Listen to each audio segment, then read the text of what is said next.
So, the Palme d'Or goes to... C'est la canne à perche, la capsule quotidienne de la perche et dans le cadre en direct depuis le festival. Pour cet épisode 4, je suis avec Camélia, avec Yuri, avec Félix et avec Laurent. Mais comme hier, vous inquiétez pas, les gens vont venir au fur et à mesure des projections, des sorties de projections. On commence comme chaque jour avec la compétition officielle.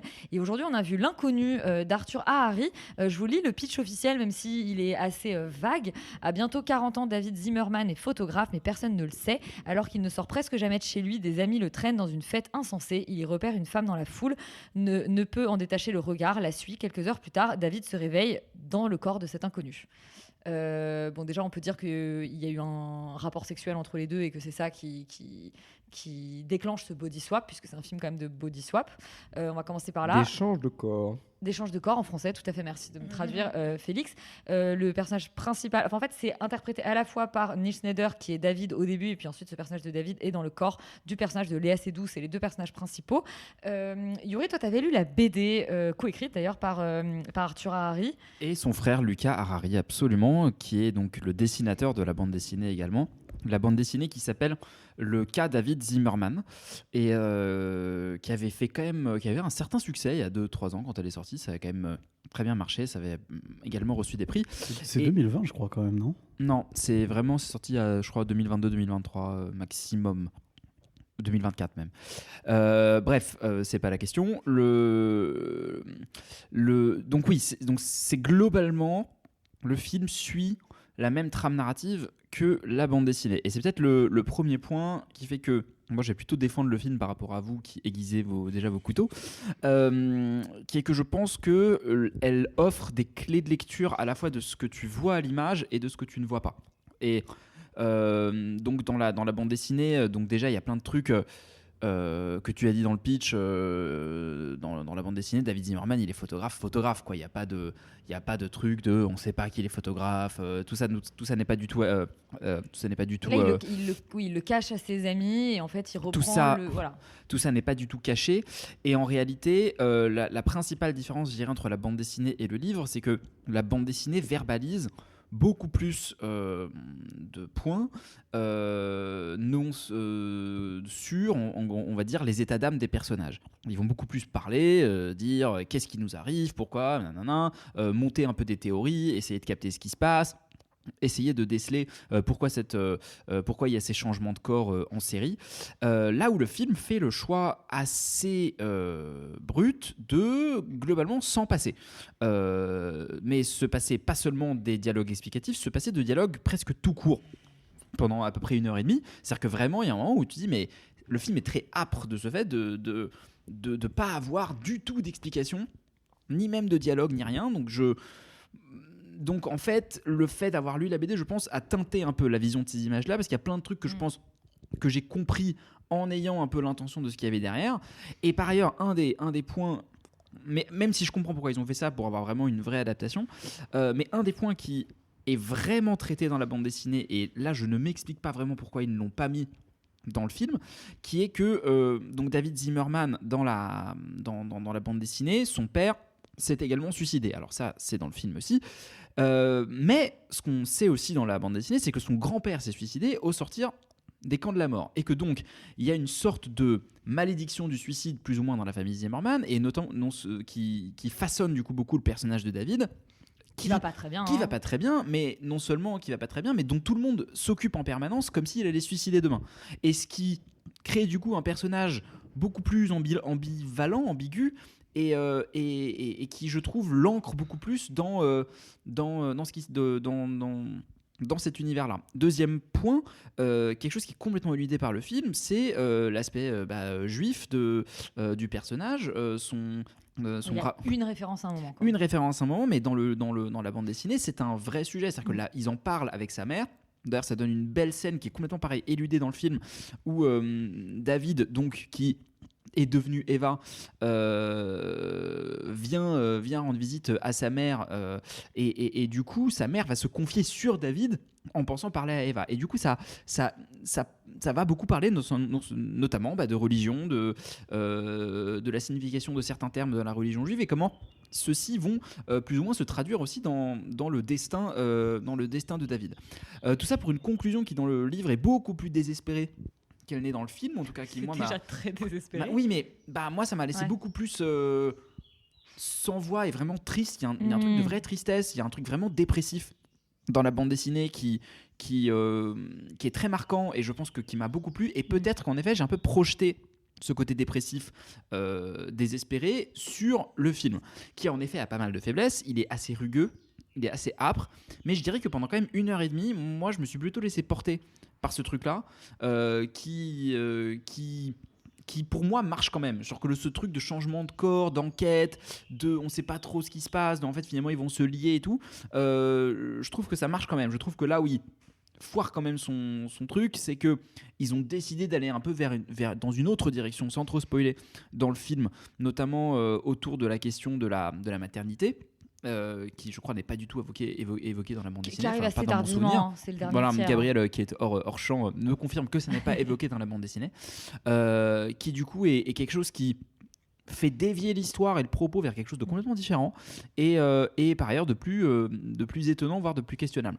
Donc moi je défendrais quand même le projet d'une certaine manière, parce que je suis plutôt intéressé moi par Arthur Harari, qu'on connaissait pour Onoda notamment, puis on l'a pas replacé, mais c'est aussi le co-scénariste de Anatomie d'une chute, voilà, qui était la Palme d'Or, et de Sibylle, qui est également le film de Justine Triet. Mais c'est quelqu'un qui m'intéresse plutôt, et notamment la bande dessinée Le cas David Zimmerman m'avait plutôt confirmé un certain talent de scénariste, puisque quand même la BD est plutôt bien écrite et extrêmement bien découpée par Luca Harari. Donc voilà, je suis un peu ambivalent. Je suis quand même plutôt plus positif que vous. Moi, j'ai plutôt bien aimé le voyage pendant la majorité du temps, même si je pense que je vous rejoindrai sur les faiblesses que vous n'allez pas tarder à mettre sur la table. Camélia, est-ce que tu veux...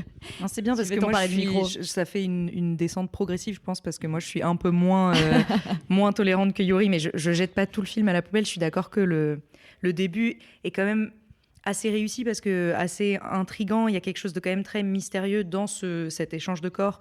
Et puis il y a aussi des bonnes idées de rebondissement, parce que sans trop spoiler, il y a d'autres surprises après ce premier échange de corps, ce qui fait que même si le rythme est assez lent, qu'il y a très peu de dialogue, je trouve qu'on s'ennuie pas au début.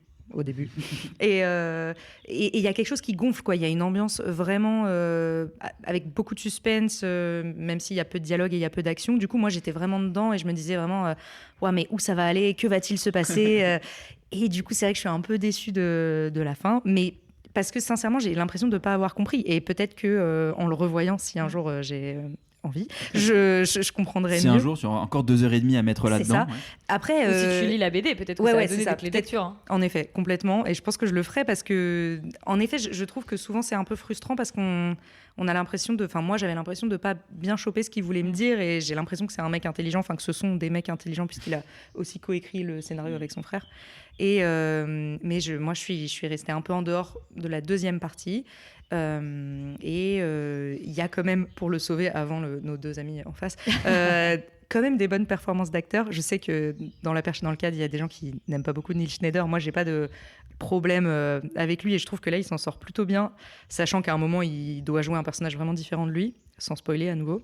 Et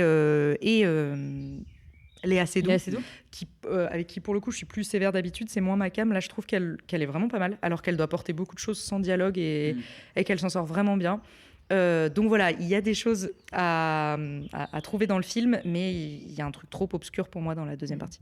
C'est vrai qu'on a eu moi qui n'ai pas lu la BD, il y a même des choses entre guillemets des règles de l'univers, de comment ça fonctionne, où j'étais un peu paumée, mais je crois que toi aussi, Laurent, sur un peu les règles de cet univers qui nous met en place. Je cherchais des règles, peut-être que j'aurais pas dû, mais je cherchais un peu des règles. Ouais, je pense qu'il faut pas chercher des règles là-dedans, c'est très arbitraire. Ça, c'est un mais non, mais ça marche comme... Franchement, alors là-dessus, je vais rebondir directement.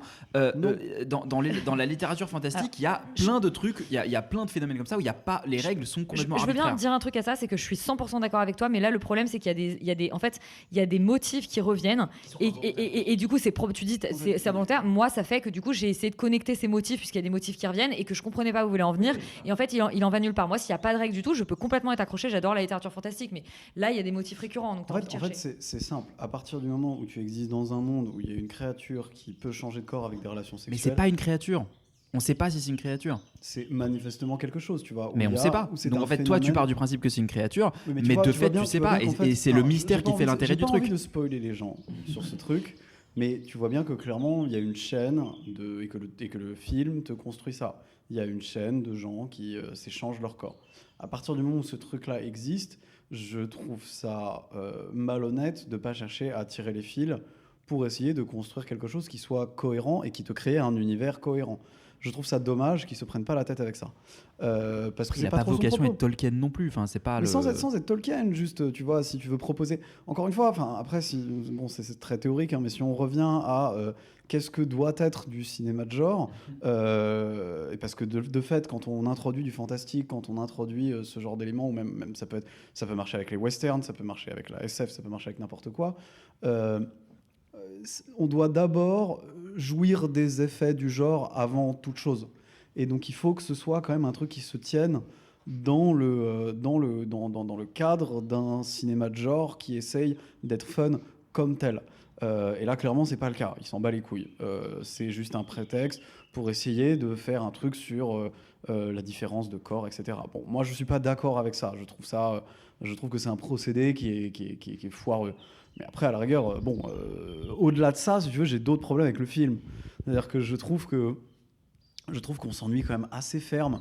Au début, ça fonctionne un peu. C'est-à-dire que je suis assez d'accord avec toi, Camélia. Je suis assez pris dans l'histoire, je suis assez pris dans le concept. Mais très très vite, c'est mou et très très vite, ça s'essouffle. Et en fait, au bout d'un moment, on voit bien qu'il essaye de pas trop tirer les conclusions de ce qu'il a créé et que du coup, ça pédale un peu dans la semoule. Et que on s'emmerde, enfin voilà, et que on te rajoute des espèces de machins sur la grossesse, on te rajoute des trucs sur le fait de comment dire, la grossesse, la maternité, le suicide. Moi, en fait, je crois que j'aurais aimé voir ce que toi t'as lu dans la BD. Oui, parce qu'en fait, il y a tout un truc sur le trauma générationnel et sur le côté intergénérationnel, pardon, sur le fait de se passer le suicide comme une maladie, et qui fait que la fin de la BD est d'une noirceur assez glauque. C'est beaucoup plus intéressant que là où en effet, très clairement, tu l'as dit, il veut pas utiliser de dialogue pour parler de trucs, ce qui est une posture que je trouve plutôt louable, hein, sur le principe, toujours montrer, jamais dire, enfin bon, voilà, on connaît tout ça, mais le fait est que des bons dialogues en plus, ça peut être bien, et que parfois c'est pratique, et que ça sert à construire des personnages et à construire des situations, et donc des films. Et là, malheureusement, je pense qu'il y a un peu de posture en fait derrière tout ça, que je trouve un peu bidon et un peu raté. Je serais pas surpris que, par exemple, il s'en tape totalement à Harari de faire du cinéma fantastique, que ça ne l'intéresse pas du tout. C'était d'ailleurs assez curieux parce qu'à une autre époque, on avait eu l'occasion de l'interviewer pour Onoda, qui est un film que j'avais beaucoup aimé, où justement, on lui avait demandé si le Japon, c'était un truc qui l'intéressait, ou la culture ou l'histoire du Japon, et clairement, il nous a répondu qu'il en avait rien à foutre, et que c'était pas du tout son truc, et qu'il n'était pas du tout un weeb, quoi, globalement, que ça l'intéressait pas. Fine, mais parce qu'il arrive à faire quelque chose de Onoda que je trouve est un très bon film. Je trouve que le scénario d'Anatomie d'une chute est assez brillant, donc j'en attendais beaucoup et je suis très déçu. Donc voilà, il y a tous ces éléments qui font que je pense que c'est clairement un petit film cannois. C'est-à-dire que c'est pas une proposition de cinéma très intéressante, même visuellement. Et je trouve que c'est probablement un petit Harari. J'espère qu'il en fera d'autres et des mieux. Félix, on s'enfonce toujours dans la chaîne de l'enfer, parce que toi, tu n'as même pas aimé Onoda. Si, ça va, je sauve le film, je le trouve un tout petit peu long, mais en même temps, c'est aussi sa longueur qui crée une forme de vertige. Je le trouvais pas hyper stimulant visuellement, je trouve qu'il y a des trucs qui sont super beaux, mais c'était essentiellement les paysages, les machins, les trucs. Et là, j'ai un peu les mêmes problèmes, c'est-à-dire que déjà, plastiquement, effectivement, je trouve que c'est un peu comme le James Gray, l'image, la texture et tout, il y a un truc assez passiste et tout, je trouve ça un peu chiant. Les séquences de fête, j'ai l'impression qu'il va chercher des milieux underground pour avoir un semblant de DA, mais je trouve pas ça très incarné. Je trouve que en fait tout le film est assez désincarné, même dans la caractérisation des personnages, et du coup ça me pose un peu problème parce que quand il y a cet échange de corps, je reconnais pas vraiment les personnalités de chacun parce qu'il n'y a pas de dialogue et parce qu'il n'y a même pas de mimique corporelle voilà, qui pourrait être rattachée à une personne, ce qui fait que déjà cet objet d'étude qui est quand même je pense le centre de son film, et c'est pour ça que moi tous ces trucs autour du suicide, du trauma intergénérationnel, etc., c'est hyper intéressant, mais j'ai l'impression que c'est un autre film quoi. Enfin, je vois pas trop ce que ça vient foutre, tu vois, dans le concept de base, et du coup ça me gêne pas qu'il les vire. Mais après du coup qu'est-ce qui fait tout ça, et j'avoue que moi je suis resté très très en dehors de tout quand tu dis, tu t'attendais à quoi, une étude du genre en gros, du fait qu'ils inversent leur genre, même pas forcément. Non, en fait pas forcément une étude du genre, mais au moins juste une étude corporelle de ce que ça fait que d'être une femme dans la société ou un homme dans la société, et que quand tu switches, je suis sûr et certain qu'en fait tu ressens ton corps différemment parce que la société une scène qui montre un tout petit peu ça, au moment où Léa Seydoux, il y a un homme derrière elle et elle met un peu de temps à capter que le mec est dans un truc un peu de bien sûr, de drague, etc. Mais c'est super léger quoi. Enfin, tu vois, alors que ça devrait. En fait, je trouve que c'est un film qui est extrêmement abstrait, qui est très cérébral, alors qu'il devrait être charnel et corporel puisque c'est le sujet de son film. Et ça, pour moi, tu peux pas faire un film d'Antonioni alors que tu vois, tout l'intérêt, c'est quand même d'essayer d'aller travailler un semblant de corporalité. Et du coup, c'est ça qui, moi, personnellement, me laisse complètement à côté du film. Il y a même des personnages que je trouve assez maladroitement écrits parce que tu sens qu'ils servent une attention plus que vraiment un réalisme psychologique. Il y a notamment personnage qui s'appelle Mila, je sais plus. Malia, pardon. L'adolescente, ouais. Voilà, exactement, qui arrive à peu près au milieu du film, qui va se retrouver dans le corps de Nils Schneider, qui d'ailleurs parodie version Gallo, je trouve, pour les gens qui connaissent cette personne. Physiquement, c'est la même chose, et il me dégoûte. Bref, et en fait, cette fille-là, ce qui est hyper intéressant, c'est que justement, elle déteste justement le corps dans lequel elle est. Et en fait, il se trouve que très très rapidement dans le film, elle va se mettre d'un coup à agir en fonction des intentions scénaristiques pour accepter des trucs autour potentiellement du coup de paternité, etc., qui sont extrêmement contradictoires avec ce que tu me poses en amont sur le personnage. Et il y a plein de trucs comme ça où je sens vraiment l'intention théorique de j'ai envie de raconter un truc comme ça, mais qui est complètement contradictoire avec les personnages qui me posent et même de manière générale ce concept même d'échange de corps. Et pour en finir sur ce truc effectivement de maternité sans trop spoiler, c'est pareil, je trouve que c'est quand même comment prendre un espèce d'enjeu féminin évident, alors que encore une fois je pense qu'il y a plein de trucs beaucoup plus subtils que sur 2 heures de film 2h20 que t'aurais pu vraiment dérouler, qu'aurait été beaucoup plus intéressant quoi. Donc moi vraiment je trouve que c'est un film poseur en vrai et assez très très creux. Je peux pas recommander ça quoi. Moi j'ai vraiment souffert. Avant de te rendre la parole, Yuri, je voulais juste dire un truc, c'est qu'effectivement sur ce truc de comment de l'expérience en gros du genre dans la société, effectivement, du coup tu t'as spoilé le fait qu'à un moment donné il y avait une très jeune fille dans le corps de Nils Schneider. C'est dans la bande dessinée par ailleurs. Oui, mais ce que je voulais dire par rapport à ça, c'est que moi je me suis posé la question de me dire, mais en fait d'un coup elle va avoir l'impression de marcher dans la rue derrière des femmes, etc. Les gens vont la regarder comme un homme de 40 ans. Donc tous les moments où elle est un peu chelou, elle est dans le bar, etc. Je me disais mais en fait elle va faire peur aux gens parce que d'un coup c'est un mec ça. Et en fait effectivement le film n'investit jamais ce terrain-là. Il y a une vague scène effectivement que je mentionnais avec Léa Seydoux, mais je trouve que même ce truc de rapport du fait d'être physiquement dans le corps de quelqu'un, il y a une scène pareil qui joue un peu ce truc de dégoût d'un corps qui n'est pas le sien, mais c'est très très très léger alors qu'effectivement, moi je m'attendais à ce que ce soit le cœur du film. Oui, alors là, juste pour revenir sur ce truc-là, moi je pense que parce que c'était pas non plus le sujet de la bande dessinée. Parce qu'on était beaucoup plus dans quelque chose de plus psychologique, que le changement de corps était beaucoup plus une manière de traiter de la haine de soi et globalement de la dépression. Et du coup cette notion de suicide et de mort et de machin, elle allait là-dedans, en fait finalement à quel point je veux vraiment récupérer mon corps et ma vie du coup, et ma vie, et des réalisations, etc.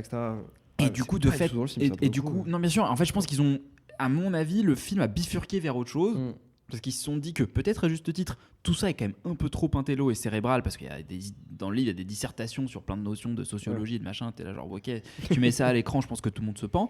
Mais du coup, ça me donne envie, moi perso. Ça crée, mais parce que j'ai vu. Voilà. Mais en effet, je pense que c'était ça son sujet à la base. Alors maintenant, il bifurque vers le truc de la maternité, une espèce de vertige un peu de qui est le père de qui, enfin et tu es le fils, le père de machin de trucs, et mais en effet ça manque je vois ce que tu veux dire. Ça manque complètement d'une accroche même émotionnelle à ce truc-là, parce que finalement tout cet univers-là n'est pas très incarné, pas très posé.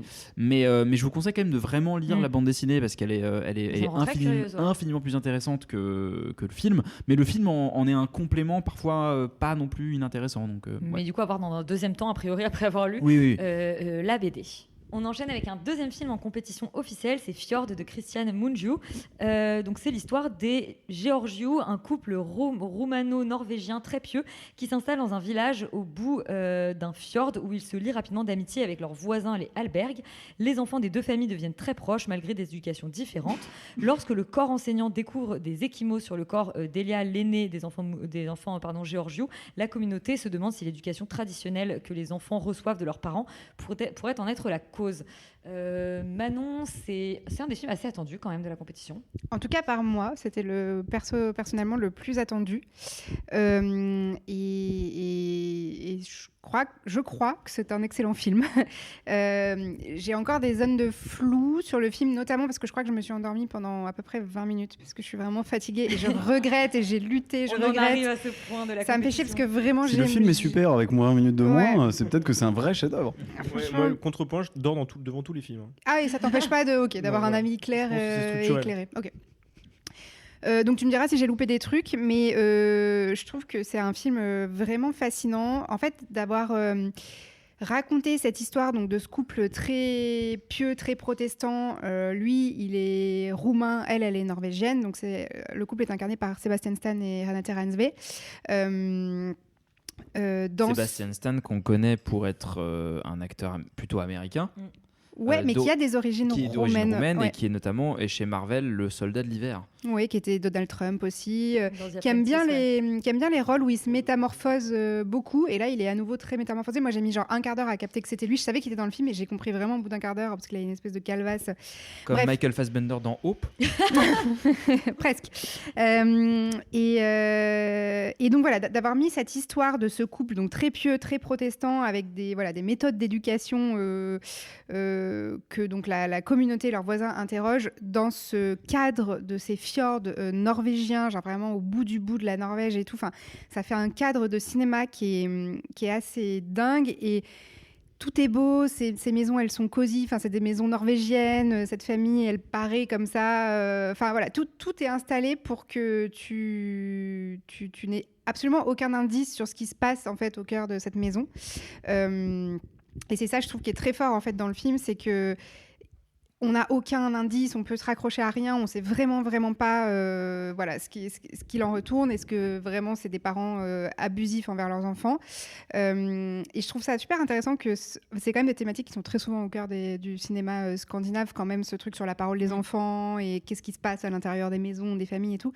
Là, c'est pas un cinéaste qui est scandinave, c'est un cinéaste qui est roumain, mais qui du coup met son film dans un décor norvégien. Je sais pas s'il habite en Norvège maintenant, mais en tout cas, je trouve que ça crée une arène vraiment passionnante. Là où je suis un peu... Enfin, j'ai pas encore tout à fait un avis éclairé, je crois que je suis pas sûre de comprendre 100% le point de vue du réalisateur sur cette histoire et son positionnement vis-à-vis de cette famille, parce qu'en fait, ça parle beaucoup de... en fait, c'est des gens qui ont une religion différente, des traditions différentes, qui arrivent dans un nouveau pays. Et donc, il y a une espèce de clash, un choc des cultures.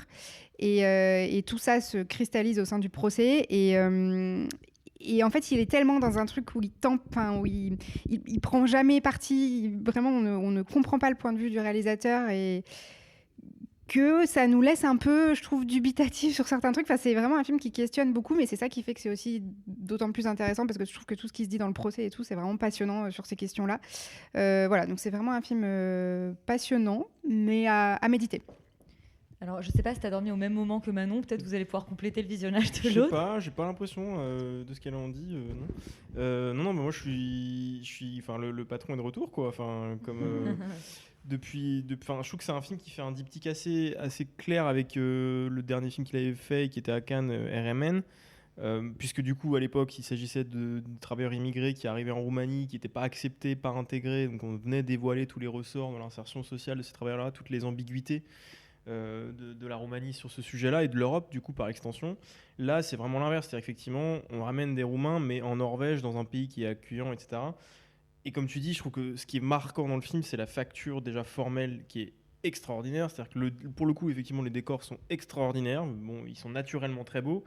Mais au-delà de ça, il a vraiment ce truc de faire des scopes, toujours passer par des formats très grands, de toujours mettre vraiment des plans fixes qui vont comme ça se poser à un endroit et faire travailler la scène. Il y a un truc formellement qui est quand même très très fort. Hein. Vraiment, c'est un vrai metteur en scène, presque au sens théâtral du terme. Et puis tout ça est toujours au service d'une analyse. Et je suis d'accord avec toi, je trouve que la question du point de vue, elle est fondamentale et elle est introuvable. C'est-à-dire que la caméra, il choisit vraiment, encore une fois, typiquement quand les caméras bougent, les cadrages, etc., sur la manière dont il se positionne, donc ce qu'il filme, ce qu'il retire de l'écran, du cadre ou pas. Il y a toujours un questionnement, j'ai l'impression, d'ordre à la fois technique, de qu'est-ce que je vais laisser dans mon scénario, quelle information je vais délivrer ou pas sur le personnage. Et du coup, une information morale, c'est-à-dire si vous n'êtes pas au courant de ce qui se passe, vous ne pouvez pas tirer de conclusion sur la situation. Et donc du coup, je trouve que le film est passionnant parce que du coup, le spectateur est forcément poussé à s'interroger, arrive à un moment le procès en lui-même, parce qu'en fait, tu es avec une famille qui, objectivement, est ignoble, c'est-à-dire que c'est des gens qui je pense, sont tarés, sont des vrais intégristes, quoi, qui élèvent leurs enfants avec des valeurs qui sont d'un autre âge, et en même temps, ce qui leur arrive, c'est horrible en fait. C'est-à-dire que socialement c'est horrible. C'est-à-dire que l'ASE norvégienne leur tombe dessus et que là du coup il se met en place un processus dans lequel ils n'ont pas le droit de juste s'exprimer, même d'exprimer leur point de vue sur la situation, ils ne peuvent pas le faire. Et donc du coup t'es même amené à relire ce qui s'est passé les 3 premiers quarts d'heure du film un peu à ton insu, parce que du coup il y a des petites choses qui ont été lâchées au cours d'eau. Dans le cours de l'histoire. Notamment la scène qui ouvre le film qui nous donne un tout petit exactement. indice. Ouais. Il y a plein de petits trucs.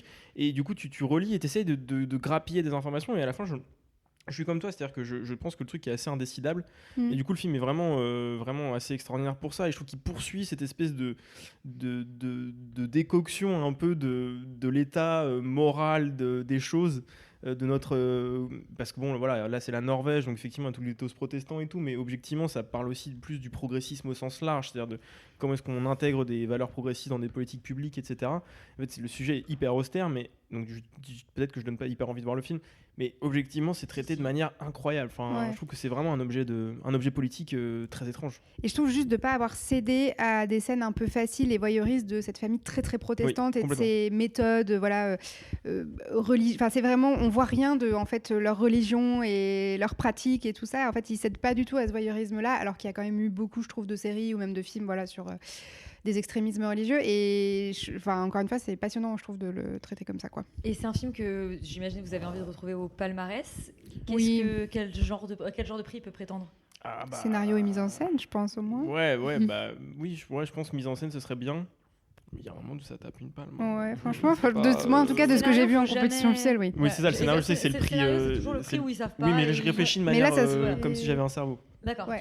Là, ça serait censé. Un vrai prix du scénario et pas juste, on savait pas quoi lui donner et on sait pas ce que c'est qu'un scénario. Donc voilà, tenez, ce prix de consolation. Ok, et on va. Moi, je rattrape Fjord demain. Donc, tu voulais dire quelque chose, Laurent? Moonju, il a jamais eu de prix de palme, si, il a eu quoi? Si, il a une palme, effectivement. Il a eu une palme, il a eu un prix de la mise en scène, je crois. Avec Baccalauréat. Pour 4 mois, voilà, c'est le 9, voilà, exactement, 4-3-2. Il a déjà été récompensé à de multiples reprises, mais après, il y a plusieurs réalisateurs qui ont eu plusieurs palmes, donc ça reste une possibilité. Valentin, à un certain regard, tu as vu alors L'Amas Dulce ou Les Fraises le titre français, le nouveau film de Laila Marakchi. Le titre français est un peu étrange quand même. Oui, Les Fraises. Laila Marakchi qu'on connaît notamment pour Maroc. Là, c'est l'histoire de Asna et Meriem qui quittent pour la première fois le Maroc.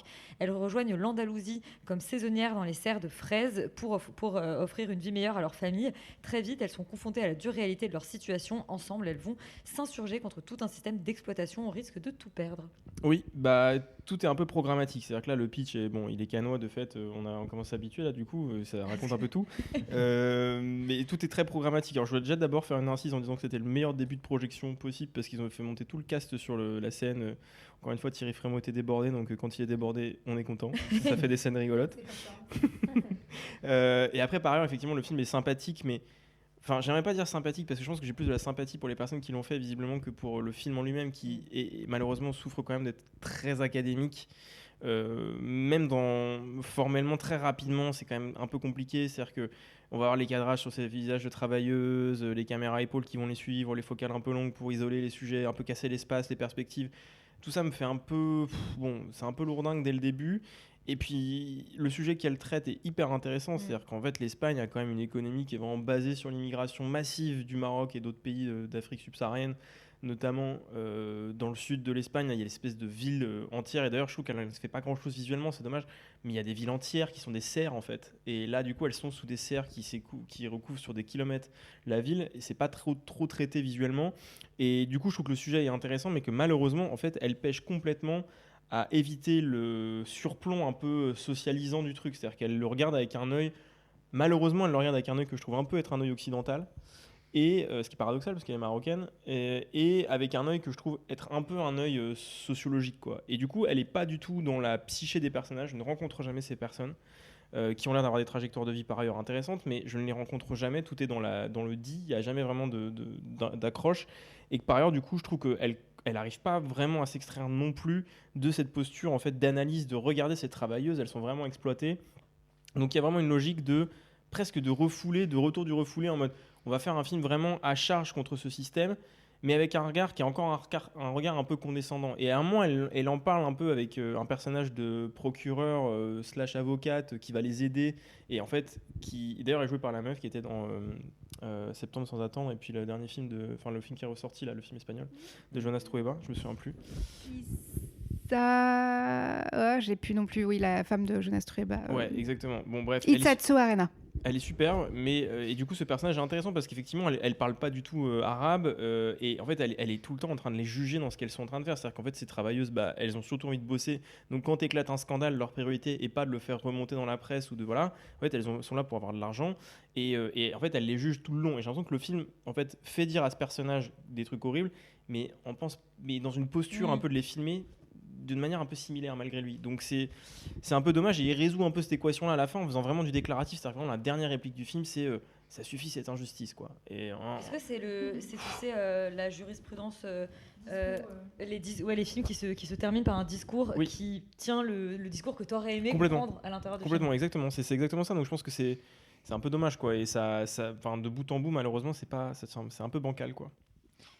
Bon, dommage pour ce film à un certain regard, qui pour le coup, j'imagine, aura une sortie française. Manon, toi, en séance de minuit, tu as vu Jim Queen de Marco Nguyen et Nicolas Attan. C'est l'histoire de Jim, icône sexy de la scène gay parisienne, qui voit sa vie basculer lorsqu'il contracte l'hétérose, un étrange virus qui transforme les hommes gays en hétérosexuels. Il voit alors tout le monde lui tourner le dos, à l'exception de son dernier follower et premier admirateur, Lucien, un jeune homme qui peine à s'assumer. Ensemble, ils partiront en quête d'un mystérieux remède capable de guérir Jim et d'empêcher l'extinction de l'homosexualité. On peut déjà dire que ce pitch est absolument incroyable. Ce pitch est très bien. C'est la séance de minuit qu'on a malheureusement été beaucoup à rater hier parce qu'on devait enregistrer l'émission de la veille. Moi, je suis très déçue de l'avoir raté, mais toi, tu peux nous en parler. Ouais, moi, je l'avais vu en avance à Paris, et déjà, juste dans la petite salle de presse avec que des journalistes cul-serrés, les gens étaient morts de rire. Donc, je pense que hier, en séance de minuit, ça devait être vraiment quelque chose. Parce qu'Antoine et Rita ont quitté Cannes pour rentrer dans leur contrée parisienne, mais Antoine l'a vu en séance de minuit et a dit que la salle était vraiment hilar du début à la fin, quoi. Ouais, c'est vraiment un film qui est drôle du début à la fin. Enfin, c'est vraiment très très très drôle. C'est vraiment presque une sorte de conte de fées. Enfin, il y a vraiment un truc, je trouve, dans ce duo avec ce fanboy et ce Jim Queen, quoi, qui est vraiment touchant, et il y a vraiment, je trouve, quelque chose un peu du conte de fées mais un peu trash, et qui donc revisite vraiment tous les hauts lieux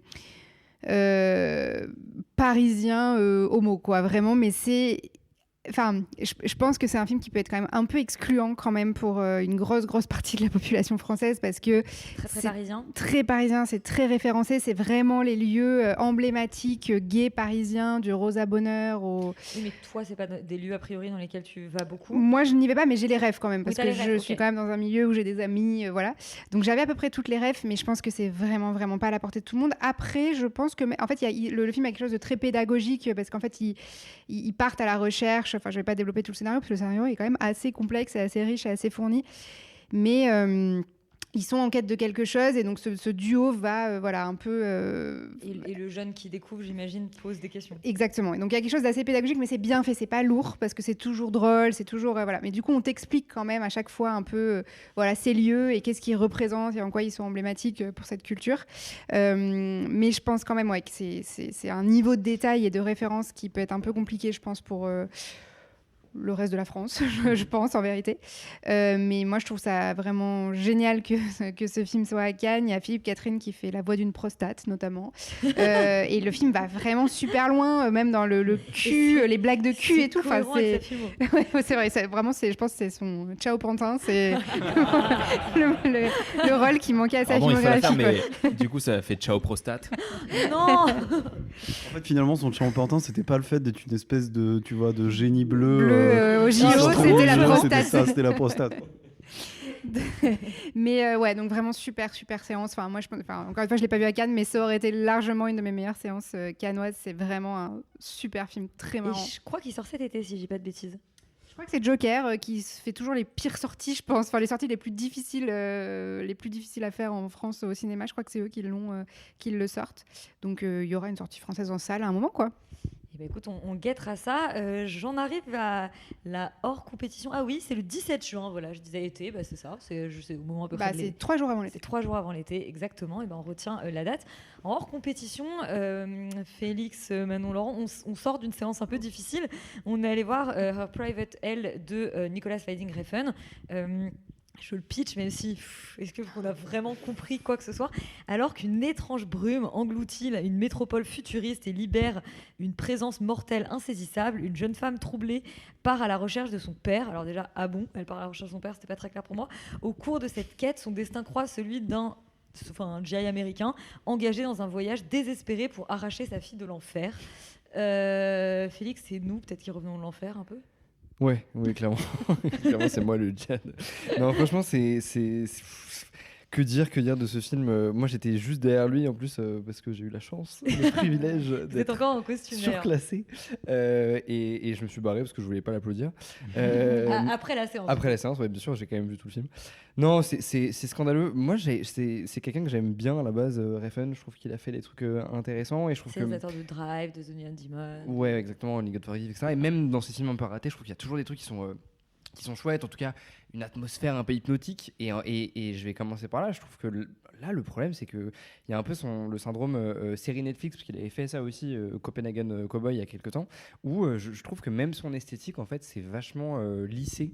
Je trouve que tout fait très fake, tout fait faux. Tu sens que ça a été tourné dans un studio avec un budget un peu pourri sur fond vert. Enfin, je trouve que ça fait beaucoup plus poseur et publicitaire, alors qu'à la base il vient quand même d'un cinéma assez on parlait de cinéma rugueux pour justement la texture du film de Harari et à la base c'est ça quoi, Refn, et c'est ça que j'aimais bien chez lui, même quand ça part justement. C'était quand même assez esthétisant, ça fait quand même déjà un bon moment. C'est rugueux peut-être, mais oui, mais je veux dire, tu vois, mais il y avait de la vraie violence, il y avait un truc quand même physique qui quand il est très désincarné. En fait, c'est devenu comme ça à partir du moment où il a fait Drive. Il est passé dans une autre économie de cinéma et qui s'est un peu enfoncé dans ce qui est devenu son image de marque, à savoir cette image léchée sur de l'électro avec des néons, qui est un peu on va dire le cliché parodique aujourd'hui de Winning Refn, mais la trilogie Pusher qu'il a faite avant, ça n'a rien à voir stylistiquement. Genre, c'est vraiment, tu les collerais, tu te dirais pas que c'est le même mec. Non, bien sûr, mais je trouve qu'en fait, il y a un peu des restes dans Drive et dans League of Forgive et dans The Neon Demon, et là, je trouve que vraiment, il a tout perdu complètement pour aller vers une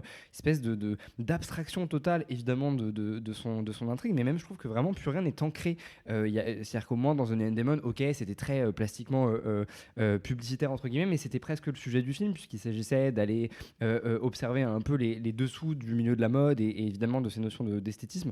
Là, je trouve que en fait, j'ai rien capté au film. La ville, elle n'existe pas. C'est une version futuriste de Tokyo qui est complètement bidon. Donc du coup, tout ça fait que juste déjà en termes d'environnement, et je trouve que c'est quand même quelqu'un qui à la base sait filmer les environnements, je m'y retrouve pas du tout. En plus, il cache la moitié des trucs avec de la brume parce que voilà, encore une fois, clairement, qu'il n'a pas le budget et qu'il essaye d'en faire un truc un peu mystique, mais c'est pourri. Non mais bien sûr. Non mais c'est super nul. Et après, à côté de ça, qu'est-ce qui se passe avec les personnages? Vraiment pas grand chose. On en vient à avoir des persos qui sont de plus en plus des espèces de pantins désarticulés qui sont juste là parce qu'ils sont beaux, et je trouve qu'il a le syndrome Keshi, c'est-à-dire que c'est pas parce que tu vas caster quelqu'un qui est beau que ça va me raconter quelque chose et que ça va en faire un personnage intéressant. Donc vraiment, et après je vais vous laisser parler parce que je sais que vous avez été choqués par le propos du film, mais moi comme j'ai même pas essayé de l'intellectualiser parce que ça m'a juste trop saoulé, voilà, j'ai débranché mon cerveau et j'étais en mode rouge, bleu, oui. ok. La lumière clignote. Mais vraiment, ouais, non, franchement, je trouve que ça n'a plus aucun intérêt, et je trouve que même le travail potentiellement de la lenteur et de la pesanteur par moment qu'il y avait dans certaines de ces séquences avant dans ces films, ou même dans sa série Too Old to Die Young, dans laquelle je trouve qu'il y a des trucs assez chouettes. Je trouve que là c'est pareil, ça n'a aucun sens, les dialogues sont pourris, enfin vraiment juste c'est ridicule. Le mec a pris la grosse tête, et je pense que j'espère qu'il va vraiment prendre un gros mur avec ce film là et que potentiellement il va se réveiller, mais je ne pense pas. Je pense qu'il faut faire le deuil de Nicolas Winding Refn. On donne la parole à l'autre pingouin à côté de toi, Laurent, avec ton petit nœud pape. Ouais, bah écoute, que t'as gardé. J'ai besoin d'un verre aussi, quand même, très clairement. Picolon pour oublier. C'est très compliqué quand même. Enfin, c'est-à-dire que tous les ans, il y a toujours un film scandaleux à Cannes. Je pense que là, c'est celui-là, c'est très clair. Après, il est hors compétition, ce qui en général est quand même il est hors surtout compétition. un réel de ce trempe-là. Il y a quand même, il y a le Mandico demain soir en séance de minuit. On ne sait pas ce qui va se passer. Tu vas t'y risquer ? D'ailleurs, non, faut pas exagérer. C'est fini à 2h du mat. Je suis une vieille personne. Moi, j'ai plus rien à faire. Non, mais il y a un côté. D'ailleurs, j'ai jamais vu un seul film de Mandico, mais je pars du principe que les films de Mandico, qu'il y a quelque chose dans l'esthétique qui ressemble un peu à des trucs de Mandico dans ça. Non, et c'est vrai qu'on peut peut-être plus parler du cinéma de Mandico au lieu de parler du cinéma de Refn. J'avoue, Mandico, il y a un truc très fait maison, je trouve, dans ses décors, carton-pâte, alors que là, c'est pub de parfum. C'est ce que j'imagine, alors, donc c'est pas forcément vrai. Une sorte de giallo à la rigueur là, mais c'est un poster. Je suis fatigué, je ne sais pas quoi dire parce que globalement. Tenter des parallèles avec des cinéastes que tu connais pas. Dans là, vraiment un exercice à ne pas reproduire chez vous. Ouais, bah du coup, surtout quand ça marche pas. Donc bref, c'est une escroquerie, peut-être pas aussi grosse que celle que je viens de tenter, mais en tout cas, ça se discute. Mais objectivement, c'est quand même scandaleux, quoi. Enfin, tu vois, il n'y a rien. En fait, le truc, c'est qu'on dirait que tu l'as pensé pour arriver à cette conclusion. Et du coup, il y a un côté genre, en fait, le mec est malin, il nous a fait croire que c'est un énorme escroc. Ce qui est bien, c'est que vous ne le saurez jamais, quoi. Vous n'aurez jamais la réponse. Toujours est-il que c'est vraiment hardcore nul, c'est-à-dire que. Moi, je suis quand même assez. Enfin, je vais commencer par les points positifs. Je suis assez intrigué par l'esthétique qui est très bizarre, un peu en effet à la croisée du giallo, des séries Z des années 70, de Star Trek. Enfin, de Starmania sans musique. Ouais, de Starmania. Il y a un truc très bizarre. Je trouve la musique est très. C'est de la musique très symphonique, très lyrique.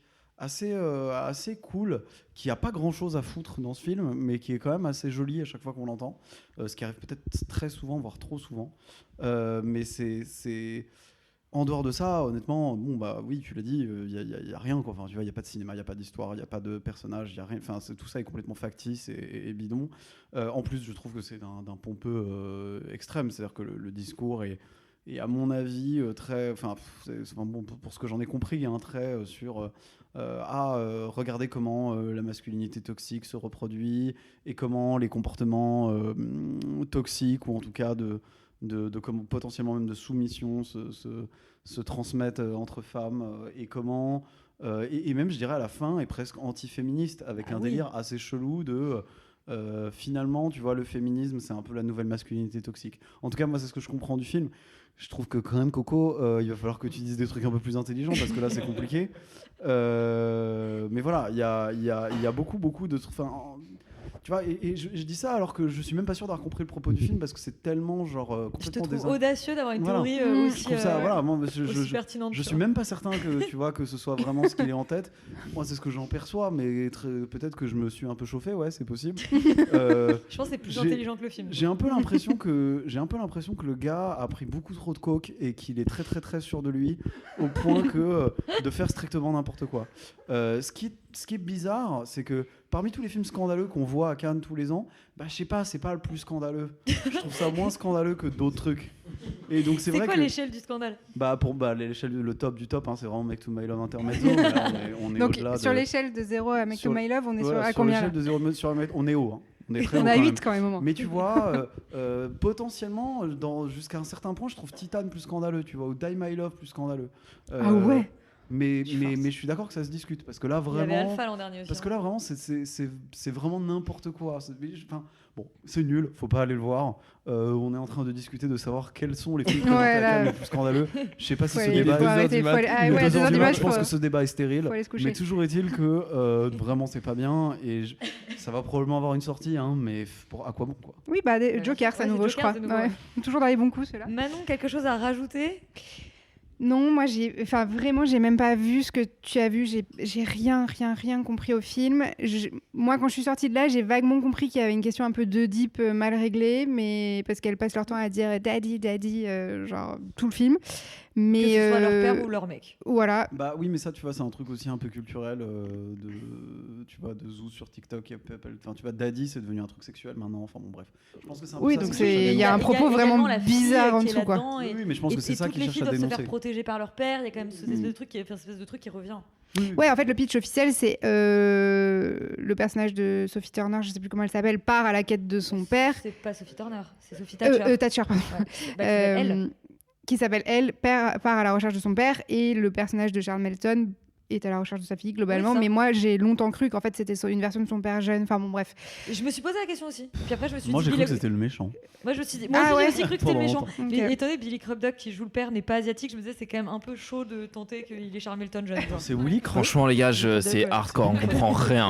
Non mais ça n'a aucun sens. Résumez pas le film. Non, ça n'a aucun sens. Arrêtons. Non mais tout ce qu'on peut dire c'est que c'est... En fait moi, donc il était là, moi la projo que j'ai vue, et il a introduit le film en disant...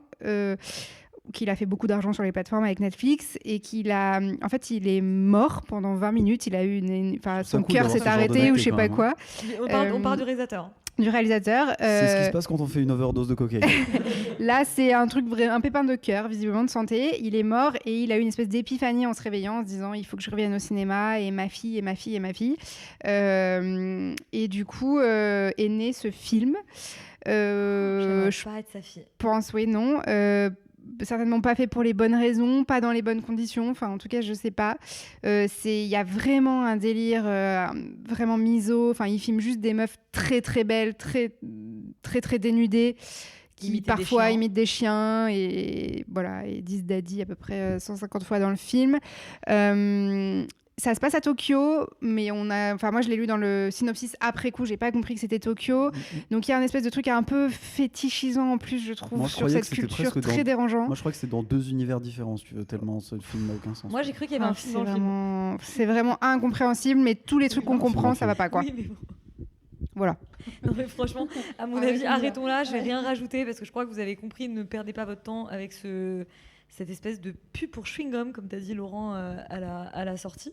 Mais ça a l'air d'être une pub pas réussie parce que t'as pas envie d'acheter le chewing-gum à la fin. Non, on n'achète rien du tout là. On n'achète rien du tout. On va filer en quinzaine des réalisateurs où Yuri Valentin, vous avez vu La Pera. Quinzaine des cinéastes maintenant quand même. Quinzaine des cinéastes tout à l'heure. Et tout à fait. En plus, j'ai écrit cinéaste sur mon petit conducteur fait maison. Quinzaine des cinéastes qui a changé son générique. Oui, et il est vachement mieux. Il est vachement mieux. Moi, je suis désolé, mais j'adorais l'ancien. Voilà. Moi, je préférais la musique de l'ancien, mais les images. Mais alors, maintenant, si on rentre vraiment. On va rentrer dans un niveau de détail qui est un peu pénible pour les gens qui nous écoutent. Mais j'aimerais quand même dire que pourquoi je n'aimais pas le précédent. Déjà, ce qu'on peut expliquer, c'est juste qu'il y a un générique qui introduit chaque séance de la quinzaine, dans lequel c'est un montage musical de plein de films qui sont passés par la quinzaine. Voilà. Et il y a un truc qui me dérangeait profondément dans le montage précédent, c'est qu'ils mettaient des images de films passés par la quinzaine auxquelles ils associaient les noms de réals qui n'avaient pas aucun rapport avec les images qui passaient. Donc tu pouvais avoir du Kurosawa et par-dessus écrit Damien Chazelle, tu Donc vois. c'est oddly spécifique, effectivement. Et du coup, ça m'agaçait profondément parce que je voyais bien que le samouraï japonais en 4 tiers noir et blanc, c'était pas réalisé par Chantal Akerman, tu vois. Je le dis. Bon. Ok, bon, passons. Voilà, passons. La Pera est réalisée par Dominga Sotomayor Castillo sur une île au large des côtes chiliennes. Sylvia vit de la récolte d'algues et mène une existence paisible aux côtés de son compagnon. L'arrivée d'un chiot errant, Yuri, illumine son quotidien. Lorsque l'animal disparaît soudainement, son enfance refait surface. Alors je vais tout de suite donner la parole à notre chiot errant. Mario Yuri. Alors cette Pera. Chienne de vie, quoi. Non mais non mais alors là aussi pour la petite histoire, il faut En vrai, il a un point. C'est assez représentatif. Il faut quand même dire pourquoi on allait voir ce film. L'équipe du film a été assez maligne dans son marketing local. Oui. Puisqu'ils ont mis des avis de recherche à peu près partout dans la ville en disant avez-vous vu ce chien qui est très mignon. Et si vous voulez, et ils ont dit si vous voulez le trouver, venez à la projection de la Pera à la quinzaine des cinéastes. Quelle ne fut pas ma déception déjà de constater que le chien n'était pas présent à la séance. Ça m'a quand même déjà un petit peu déçu. Et le deuxième point, ce qui m'a déçu, c'est que on parle du générique et de la présence du chien. Enfin, non, mais parce qu'en plus Laurent a laissé passer des vidéos à côté comme la petite vieille qui avait oublié son alarme tout à l'heure dans la salle. Et donc très à propos. Et quelle ne fut pas ma deuxième déception en constatant que le film était quand même tout à fait raté, sachant que il y avait une bonne idée dans le film. Alors la facture du film est très film de la quinzaine. On est dans des grands espaces, il y a du vent, il y a le bruit de la mer en fond, il y a des algues, il y a un personnage qui marche de manière mutique en train de faire des trucs. C'est en pellicule en plus. Ah ouais, c'est en pellicule. Bref, en tout cas, c'est très beau. Et le problème étant que il y a, je pense, une bonne idée dans le film que j'aurais aimé, qui à un moment je me suis dit tiens, le film va devenir ça. C'est-à-dire qu'à un moment, donc en effet, le chien s'enfuit, revient, on a un flashback sur la vie de la protagoniste, et puis une fois que le chien est revenu, donc le chien, c'est une chienne, la chienne revient, elle est enceinte, et elle a des chiots. Et elle refuse de s'occuper de ses chiots, et elle s'enfuit. Et à ce moment-là, tu as, je sais pas, 5-6 minutes d'un chien qui fait, je sais pas, une dépression postpartum, quoi. Et ça, c'était un film que j'avais envie de voir. C'est-à-dire que ce chien qui dit Nick, je vais pas m'occuper de mes chiots, je préfère aller me rouler dans la gadoue, chasser des poneys et engueuler des mouettes. Malheureusement, encore une fois, sincèrement, je suis d'accord avec lui. Ouais, en fait, je me suis dit, aussi incongru que ça puisse paraître. Et en fait, parce que tu vois, ça aurait pu donner un truc à la EO, tu vois, un film à la hauteur de chien, à la hauteur d'animal. EO, qui était un film qui était en compétition officielle il y a 2 ans, réalisé par Skolimowski, Jerzy Skolimowski. Et là, ou Au hasard Balthazar, son prédécesseur, réalisé par Bresson. Donc bref, un film à hauteur de chien qui me montrerait les pérégrinations de ce chien qui refuse en fait de s'occuper de ses chiots. Et là, d'un coup, je me dis, il se passe quelque chose. Et en fait, non, le film finalement revient à cette espèce de drame intime un peu nul. Enfin, franchement, sans aucun intérêt, tout fait de non-dits, si bien que ils disent tellement rien qu'on comprend pas. Et bref, oui, c'est un peu. En fait, j'ai pas envie de taper dessus parce que c'est en effet un film, je pense, fait dans des conditions économiques extrêmement fragiles et qui a été fait par une équipe, je pense, dévouée, dédiée. Et franchement, techniquement, le film est solide et il est abouti. Maintenant, je pense qu'il y a un vrai problème de conception sur quel est le film qu'on veut faire. Et là-dessus, malheureusement, tu peux pas autant louvoyer dans le film et espérer miraculeusement retomber sur tes pattes à la fin. De fait, le film se perd en chemin et c'est dommage. Et les chemins qu'il prend, moi, m'intéressent moins que, on va dire, les détours qu'il fait par les scènes du chien, quoi. Voilà. Valentin, tout pareil que Yuri ? Ouais, globalement tout pareil. Je vais pas avoir grand chose à ajouter. Je pense que le film est vraiment conçu bizarrement dans son scénario. Je comprends pas pourquoi il a fait tous ces allers-retours en fait, parce que moi je me suis dit il va y avoir un attachement avec ce chien, elle va créer des liens avec lui et tout, il va disparaître et là on va se rendre compte que comme il disparaît ça lui rappelle d'autres choses et on va traiter ce drame intime parce que voilà c'était ça l'idée de base. Et en fait effectivement quand le chien part et revient une première fois je me dis bah qu'est-ce qui se passe après. Et en fait il repart une deuxième fois et du coup en plus le flashback est hyper maladroit, moi me saoule un peu, je trouve qu'il est un peu poseur, un peu pénible. Et donc du coup oui les qualités du film qui sont les qualités que tu as citées, des qualités formelles, des qualités même voilà, le chien il est vraiment super. Il y a vraiment des séquences qui marchent vraiment très bien. Il pourrait remporter la Dog Palm. Bah, ouais, je pense que pourquoi pas, mais moi j'aurais bien aimé le féliciter en vrai, quoi. Oui, mais je pense qu'il méritait. Il mérite sur Vanille, le chien mâle. Vanille, le chien mâle, pour l'instant, il a mon vote. Ouais, je sais pas si la Dog Palm, j'ai vraiment. Enfin, je sais pas, parce que le chien est super, mais en même temps, ils en font pas grand chose non plus. Donc, par rapport au. Parce que c'est quand même un film sur le chien. Mais franchement, il donne physiquement, quoi. Il court beaucoup, c'est vrai. Il aboie beaucoup, il se roule dans la gadoue. Il se passe des trucs. C'est une vraie performance d'acteur. Il est présent. Non, mais c'est pour ça que c'est dommage. C'est dommage parce que le personnage central, effectivement, on comprend pas sa trajectoire, on comprend pas ce qui la motive, ce qui la tracasse. Visiblement, elle est un peu restée dans sa vie très cloîtrée parce que elle est traumatisée, mais on va jamais vraiment adresser ce truc-là. Donc c'est très étrange, et surtout c'est rare de voir un film aussi mal organisé, quoi. C'est mal foutu, quoi. Ça n'a pas de sens en termes de progression narrative et tout est en foutrage. T'as un peu envie de tout remettre dans l'ordre. Donc c'est compliqué malheureusement. C'est compliqué. Bon bah une petite déception, même si on retient que Yuri est très mignonne et qu'on aurait aimé avoir un film à sa hauteur. Je parle toujours du chien. Sans commentaire. Ouais. Mais c'est vrai que Yuri est très mignonne et les trois petits chiens qu'elle met au jour. Ils sont très mignons et aussi peut-être écoute une suite sur ces shows. On termine l'épisode d'aujourd'hui à la semaine de la critique où on a vu Tin Castle ou Irish Travelers de Alexander Murphy. C'est un documentaire. Le long d'une route oubliée, la famille O'Reilly vit dans une vieille caravane échouée au milieu des champs. Pa, Lisa et leurs 10 enfants traversent les saisons dans ce fragile château de Tôle, héritier d'un mode de vie en sursis. Menacés d'expulsion, leur équilibre de fortune vacille, mais ils résistent, fidèles à leurs traditions. Les enfants rient, les chiens aboient, la caravane tient encore, mais pour combien de temps ? Manon, toi, c'était une de tes grosses attentes de cette édition du festival ? Ouais, enfin c'est grosses attentes et gros coup de cœur aussi. Oui, parce que toi tu l'as vu un peu en amont du festival et tu nous as tout de suite dit c'est un des meilleurs films que vous verrez cette sélection. Ouais, et je crois que je tiens toujours ma position là-dessus. En fait, je trouve que par rapport à son premier long métrage qui était Goodbye Sister ou Au-delà de Katmandou en français, je trouve qu'il a fait un bond en termes de qualité assez dingue. Moi, j'adore. Alors déjà, forcément, cette famille est absolument fascinante. Ces 10 enfants qui sont tous genre beaucoup trop adultes et très smart pour leur âge. Enfin, je trouve qu'il arrive à capter des conversations, des jeux et tout, genre assez dingue. Je trouve la façon dont il positionne sa caméra aussi est hyper intéressante parce que forcément, il se retrouve dans une toute petite caravane. Ils sont déjà 12. Il faut arriver à se faire sa place.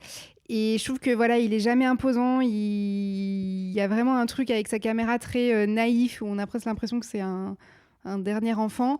Il y a un truc super intéressant aussi en plus entre les enfants et cette caméra qui se crée et qui garde au montage où les enfants ils jouent, ils interagissent avec la caméra et c'est trop chouette de voir cette évolution là parce qu'il est resté je crois 1 an avec eux et je trouve que ça crée vraiment quelque chose de très beau et très film de famille en fait à la fin, dans le résultat final. Je trouve la photographie super belle, ça se passe en Irlande au bord d'une route et il y a un truc très chaud dans l'image, on se croirait presque parfois un peu aux États-Unis avec ces champs vraiment dans l'Ouest américain quoi. Et puis je trouve le personnage du père est absolument dingue. Enfin, il y a vraiment un truc avec ce mec, c'est un espèce d'une montagne qui est complètement dépressif, donc vraiment il est assommé, il parle jamais, juste il observe, mais on sent qu'il aime ses enfants de fou, qu'il est hyper fier d'eux, qu'il est un peu dans un espèce d'entre-deux parce que en fait les travelers en Irlande, donc c'est des gens du voyage, que le gouvernement irlandais essaie vraiment de sédentariser. Genre là, on leur propose une maison immense et eux, ils n'ont pas envie parce qu'en fait, c'est renoncer à leur mode de vie. C'est des gens qui travaillent avec les chevaux, etc. Donc, il n'y a pas de place pour leurs chevaux. Enfin, voilà. Donc, ils sont dans cette espèce de tiraillement. Ils voient bien que leur culture, on essaie un peu de l'effacer et que c'est un peu la fin. Et donc, lui, je trouve que tout ça se lit dans son regard et juste dans sa façon d'être comme ça au monde et dans sa famille. Je trouve que c'est un personnage magnifique. Qui est extrêmement mutique, mais qui passe trop de trucs juste en étant mutique parce que tu sens que la caméra elle est hyper attirée par lui, il est tout le temps en train de le filmer, la caméra revient toujours vers lui et ouais, moi j'ai été vraiment bouleversée par ce documentaire. Félix, est-ce que toi aussi ça t'a beaucoup touché ce Tin Castle ? Ouais, carrément. Je me suis laissé plutôt bien porter par cette petite aventure. Enfin, aventure. J'avais cru que t'allais dire petite famille, j'allais te dire. Non, grande famille, petite Famille aventure. très nombreuse. Et j'ai trouvé ça très très chouette.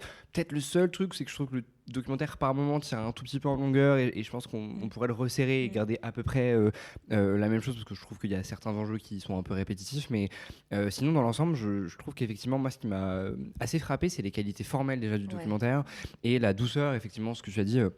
Avec lesquels on va venir capturer justement cette intimité-là parce que c'est vrai que c'est des gens qu'on... Enfin là on est en Irlande mais je veux dire en fait des gens du voyage il y en a partout et très souvent au bord des routes tu les vois et juste tu passes, t'as pas du tout... Les travelers irlandais c'est très spécifique. Oui, bien sûr. Par ailleurs c'est vraiment une catégorie... Mais je veux dire, et d'ailleurs, de manière générale, ils sont pas du tout nomades. Hein. Non, ils sont pas du tout. Ceux-là, en tout cas, non, ils restent. C'est un des sujets du film, c'est que leur nomadisme est menacé et qu'en fait, aujourd'hui, ils sont obligés d'être sédentaires et que c'est aussi c'est un cercle vicieux d'un cadre de vie qui se détériore du fait qu'ils ne sont plus nomades.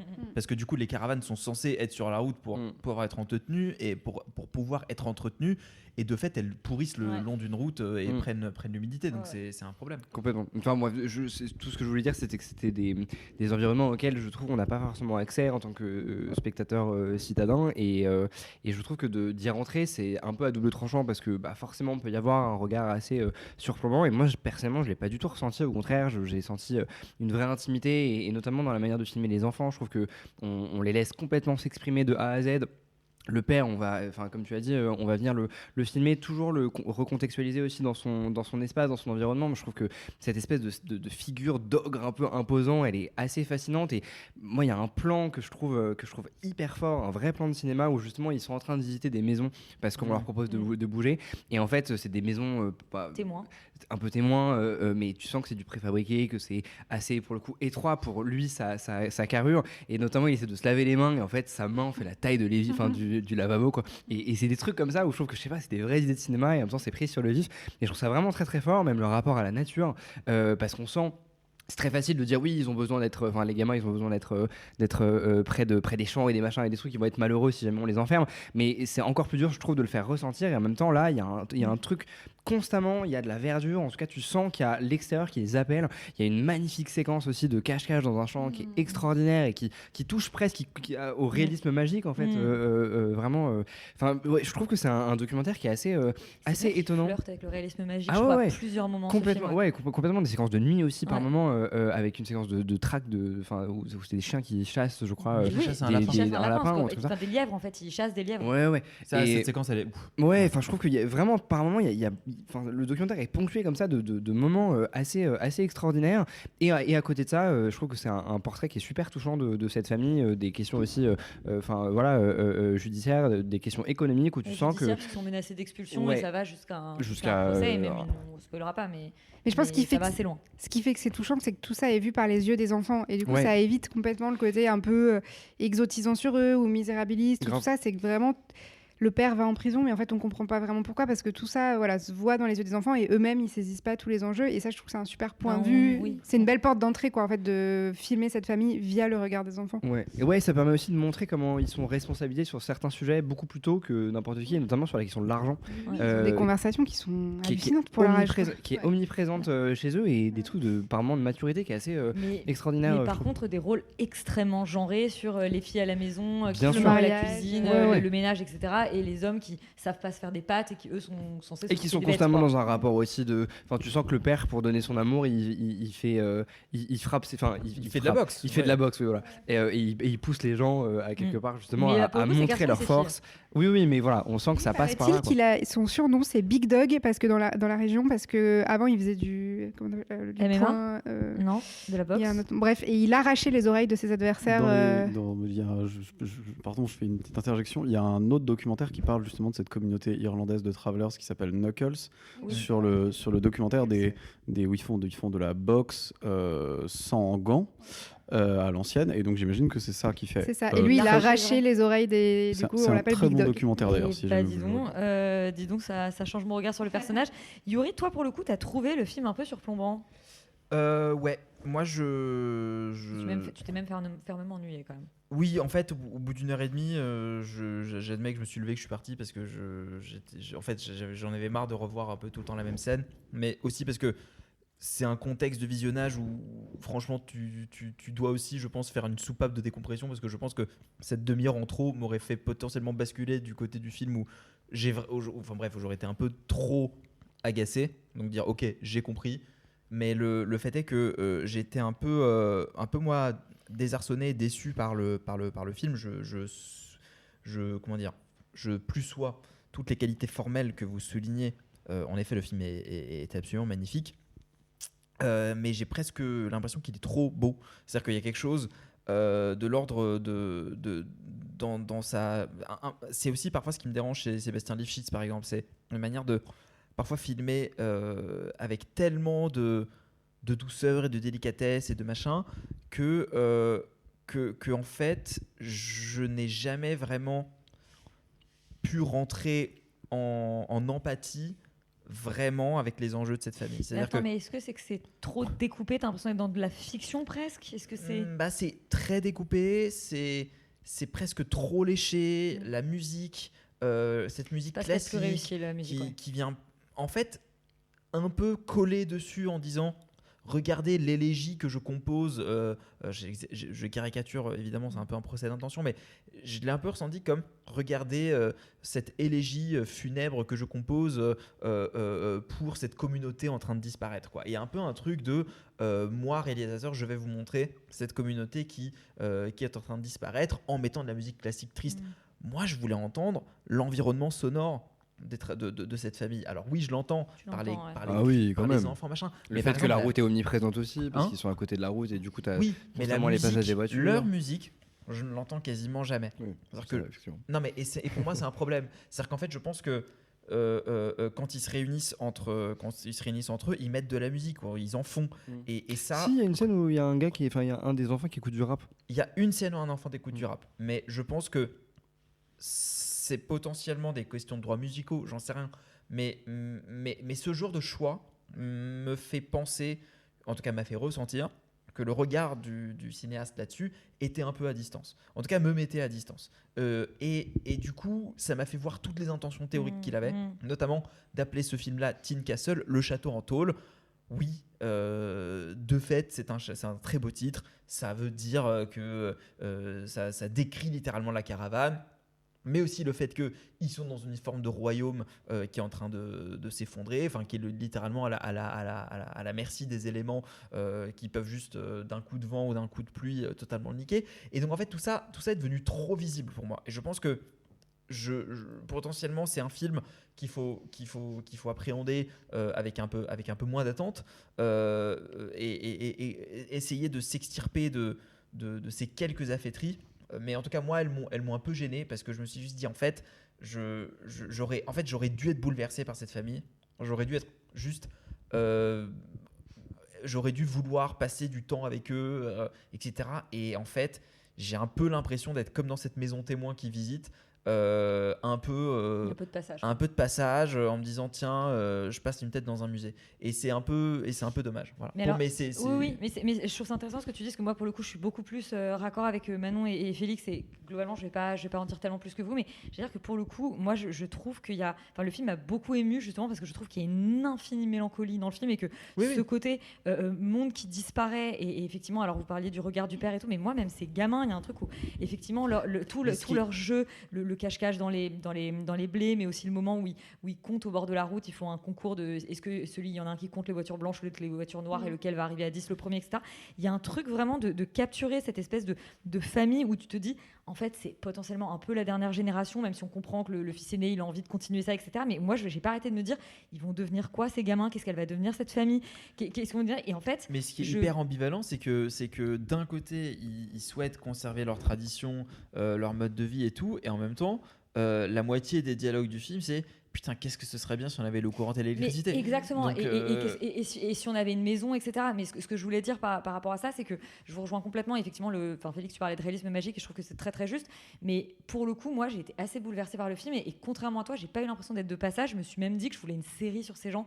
Qu'en fait, j'avais envie moi, j'avais au contraire, je me disais, ces 10 gamins, tu les repères un peu, tu commences à avoir un peu leur personnalité et tout. Mais moi, j'avais envie qu'on creuse chacun des personnages, j'avais envie de passer plus de temps avec eux. Mais alors peut-être que c'est ça le truc, c'est que peut-être que j'aurais aimé justement creuser plus chaque enjeu, ou peut-être que ça survole trop et que du coup je suis un peu à distance, c'est une possibilité.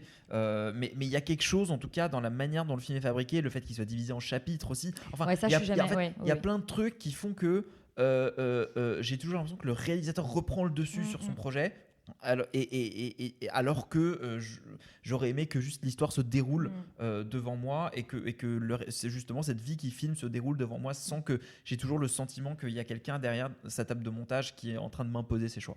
Bon, tu rajoutes quelques bémols, mais je crois que c'est quand même une bonne surprise. Oui, c'est vraiment juste pour chier dans la colle. De cette journée de Festival de Cannes. C'était notre 4e jour. Je commence à me perdre dans les jours. Non, quatrième débrief. Cannois. Non, c'est le 5e. Vous êtes arrivé vendredi et nous sommes lundi soir, donc 4e. Terrible, c'est le 4e jour. On se retrouve du coup demain pour le 5e. On commence à perdre la notion des jours, des heures. En même temps, il est vraiment plus de 2h du matin. On rend l'antenne. N'hésitez pas à réagir. On se retrouve demain.